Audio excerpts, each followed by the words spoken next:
Inside a data center, a chip the size of a fingernail turns electricity into light. It does this billions of times a second so that the machines training an AI can talk to each other over glass fiber instead of copper. It is one of the most boring, most essential parts of the whole system. Most of the fast ones are made in China, and the United States would like to stop buying them. Here is the interesting part. To do that, the government did not pass a law. It did not hold a hearing. It did not go to court. It added a line to a list. The list needs no vote, and it stops next year's imports, while the raw material the American replacement is built from still needs a permit from Beijing. The chip is not the story. The list is. Here is the specific thing. In early August 2026, Reuters reported that America's Federal Communications Commission, the FCC, is drafting a rule to ban imports of new Chinese optical transceivers, the little chips that move data as light inside data centers. Two Chinese firms, InnoLight and eOptolink, together make more than 60% of the fastest ones. The reason given is security. An official worry that a component deep inside the machines that train American AI could, in theory, be used to steal data or quietly break things. But watch how the ban is being done, because the how is the whole point.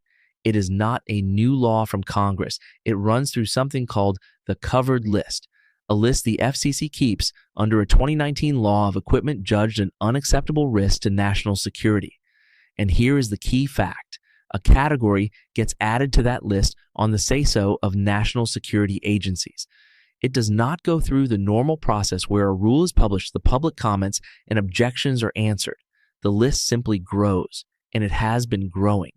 In the space of 1 year, the same list swallowed foreign drones, then all foreign-made home routers, then Chinese testing labs, then foreign robots, and now these chips. Along the way, the FCC noted that about 75% of the electronics sold in America are tested in China, and the list quietly changed shape. It used to name specific companies, and now it bans by where a thing's made. One list, category after category, each added without a vote. The argument you will hear is about China. Are these chips a real threat?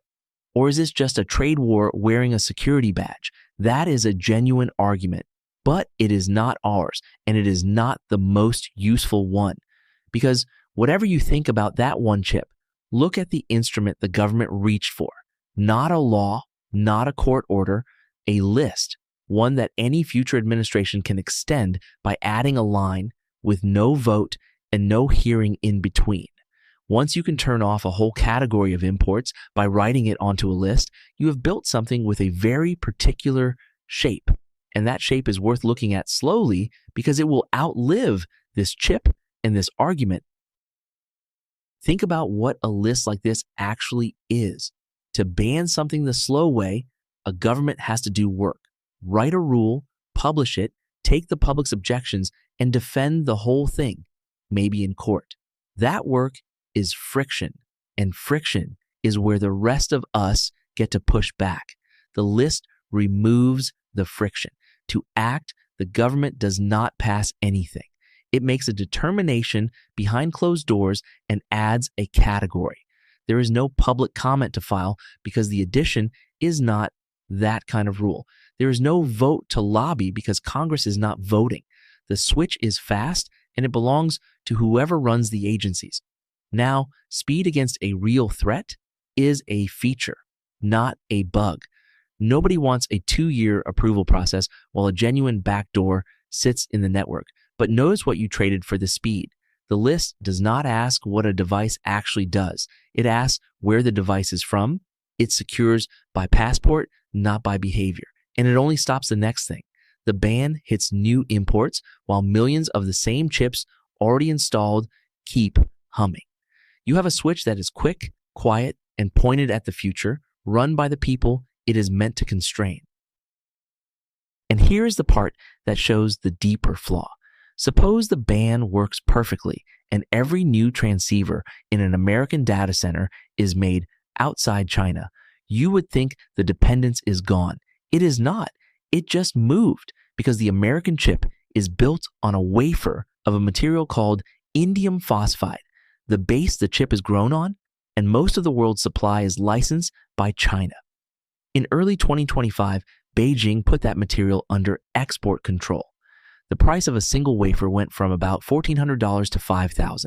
Western suppliers say it would take 1 to 2 years to catch up, and one big maker is already sold out through 2028. So you ban the Chinese chip, and the non-Chinese chip still waits on a permit from Beijing. The choke point did not disappear. It slid one layer down and got more expensive. That is what a list that secures by origin keeps missing. It labels the country, not the chain. And there is an honest catch that keeps the whole thing hard. The obvious alternative, just test the chips and certify the safe ones, has a real limit.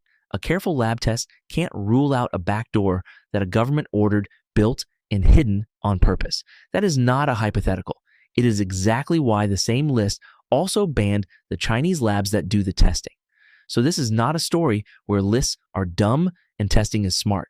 It is a story about a fast, unaccountable list on one side and a slow, imperfect standard on the other, and where the price hides in each.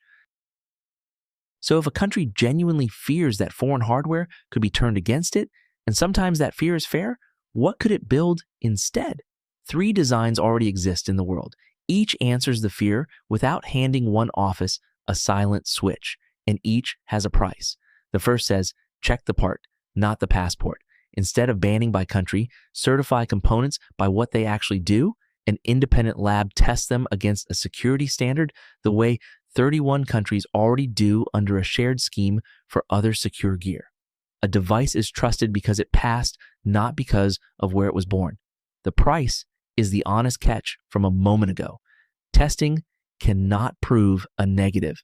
A backdoor built in on government orders can pass the test, and the labs themselves become the target, which is why so much of this testing sits in exactly the country everyone is worried about. Strong on what it can see, blind to what a state hides on purpose. The second says, if you don't want to depend on them, build the whole stack yourself, not just the chip, but the pane of glass under it. Subsidize domestic and ally production all the way down to the substrate. The price is time and money. It takes years, the material has already tripled in price, and if you build only the chip and not the wafer, you have just moved the choke point one layer down instead of closing it. Worse, in a rush, you can mint a brand new monopoly at home. One supplier, sold out for years, is its own kind of single point of failure. The third keeps the ban but puts it back in the open.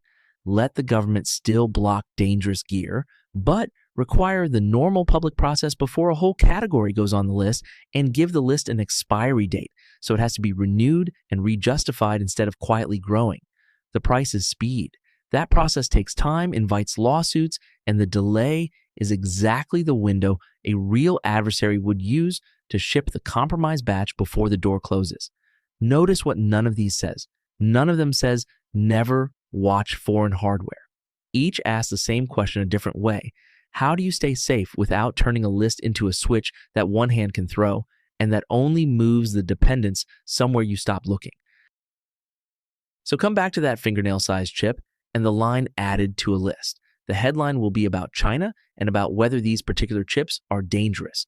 That is a real question, but underneath it is something more durable, a quiet piece of institutional machinery, a way to switch off a whole category of the economy without passing a law run by an agency's ruling instead of a public debate aimed at the next import, while the installed one stays and secured by where a thing is from rather than what it does.